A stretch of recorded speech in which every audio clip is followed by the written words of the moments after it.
মাঝে মধ্যে দেখবেন গভীর রাতে হঠাৎ করে ঘুম ভেঙে যায়। এটা কেন হয়? এটা কি খারাপ না ভালো?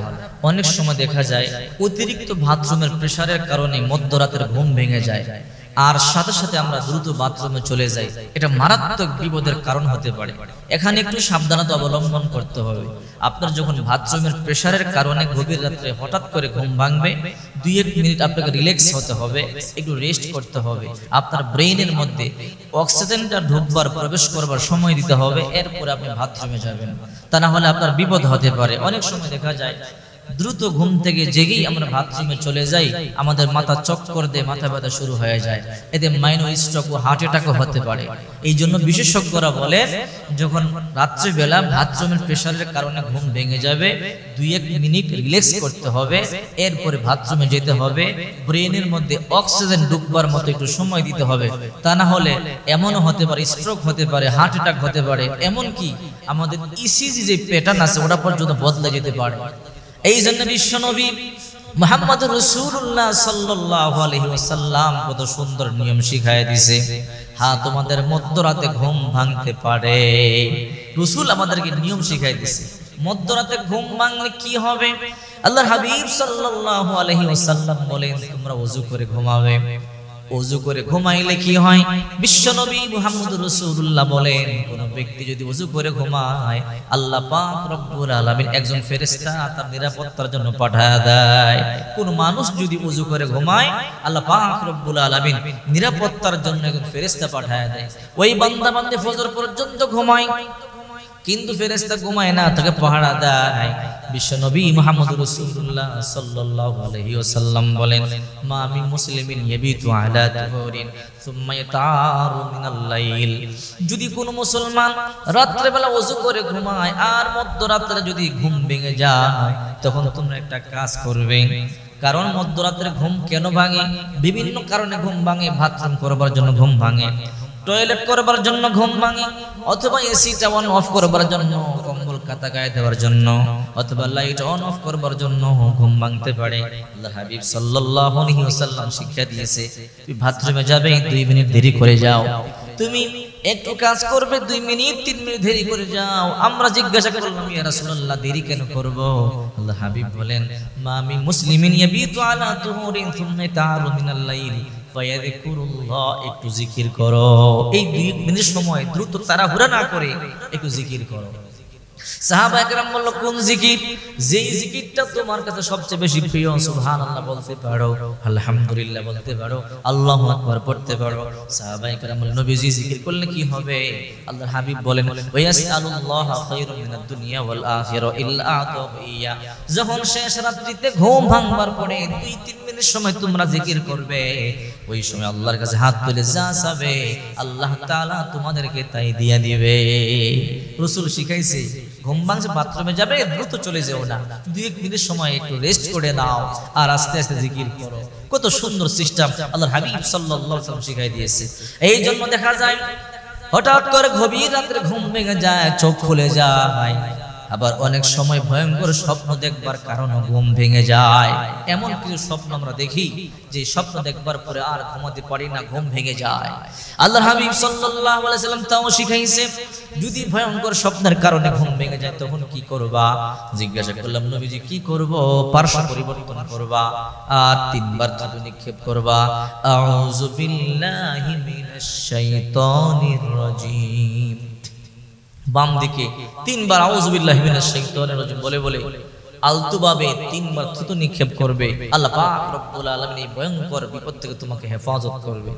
আর বিশ্বনবী বলেন, স্বপ্নের কথা সাধারণ মানুষকে বলা যাবে না।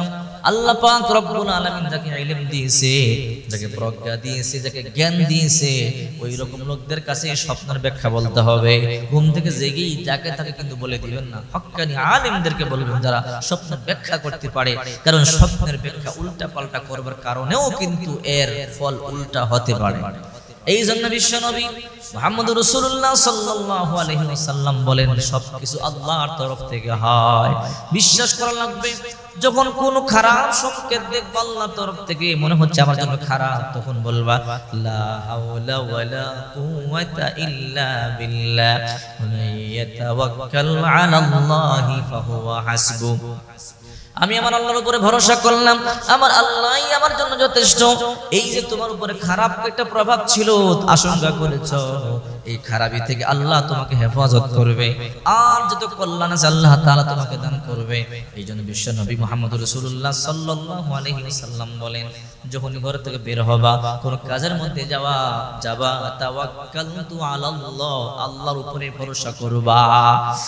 আর বিসমিল্লাহি তাওয়াক্কালতু আলাল্লাহ লা হাওলা ওয়ালা কুওয়াতা ইল্লা বিল্লাহ, এই দোয়া যে ব্যক্তি পাঠ করবে, আল্লাহ হাবিব সাল্লাল্লাহু আলাইহি ওয়াসাল্লাম বলেন আল্লাহ তার জন্য যথেষ্ট হয়ে যায়। তার প্রতিটা কাজে আল্লাহ তাআলা কল্যাণ দান করে, প্রতিটা কাজে আল্লাহ পাক রব্বুল আলামিন কল্যাণ দান করে।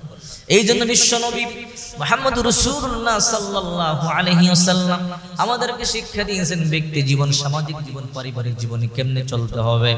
আমরা যদি আল্লাহর হুকুম, আল কোরআন, বিশ্ব নবীর সুন্নাহ, হাদিসগুলো যদি আমরা মানতে পারতাম, আল্লাহর কসম করে বলি আমাদের ব্যক্তি জীবন, পারিবারিক জীবন, সামাজিক জীবন আল্লাহ তাআলা শান্তি আর রহমত দিয়া পরিপূর্ণ করে দিত। কিন্তু দুঃখের বিষয়, আজকে আমরা রাসূলের সুন্নাহ মানি না, আল্লাহর কোরআনও আমরা মানি না। এমন মানুষ আছে কোরআনও পড়তে জানে না। আহারে দুর্ভাগা মুসলমান। বিশ্ব নবী মুহাম্মদুর রাসূলুল্লাহ বলেন, ইযা উদিয়াল মাইতু ফি কবরিহি জাআল কুরআন ইনদা রাসিহি। মানুষ যখন মারা যায়, যখন তাকে দাফন করা হয়, সবাই যখন 40 কদম দূরে চলে যায়, তখন দুইজন ফেরেশতা তার কবরে ঢুকে মুনকার নাকির ঢুকে প্রশ্ন করে, মার রব্বুকা ওয়া মা দীনুকা ওয়া মান নাবিয়ুকা, তোমার রবকে, তোমার দিন কি, তোমার নবীকে? তখন তার পাশে একটা সুশ্রী বালক এসে বসে থাকে। মুর্দার জিজ্ঞাসা করে, কে তুমি?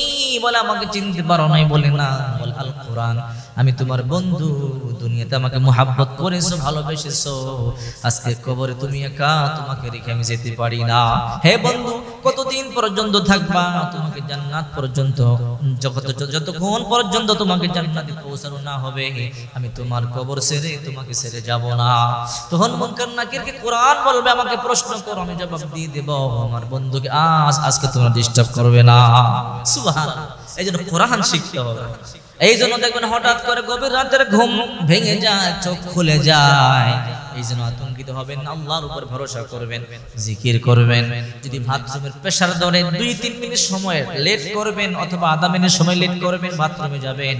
বর্তমান বিজ্ঞান বলে এটা কল্যাণকর। ব্রেনের মধ্যে অক্সিজেন ঢুকে, তখন ব্রেন দ্রুত কাজ করে। ঘুম থেকে জাগবার পরে ব্রেন দ্রুত কাজ করে।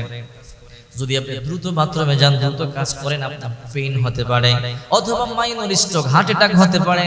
যদি একটু সময় দেন, ব্রেইনটা সতেজ হবে, সবুজ হবে, এর মধ্যে অক্সিজেন ঢুকবে, তাহলে আপনার ব্রেইন ঠান্ডা মাথায় কাজ করতে পারবেন, ব্রেইন ঠান্ডা থাকবে। এই জন্য রাসূল করিম সাল্লাল্লাহু আলাইহি ওয়াসাল্লাম আমাদেরকে যে সুন্নাতগুলো শিখাইছে, বর্তমান বিজ্ঞান ডক্টররা রিসার্চ করে করে দেখে রাসূলের প্রতিটা সুন্নাত আমাদের জন্য কল্যাণকর, রাসূলের প্রতিটা সুন্নাত আমাদের জন্য বড়ই উপকারী। কিন্তু মুসলমান আমরা নবীর সুন্নাতগুলো মানতে পারি না।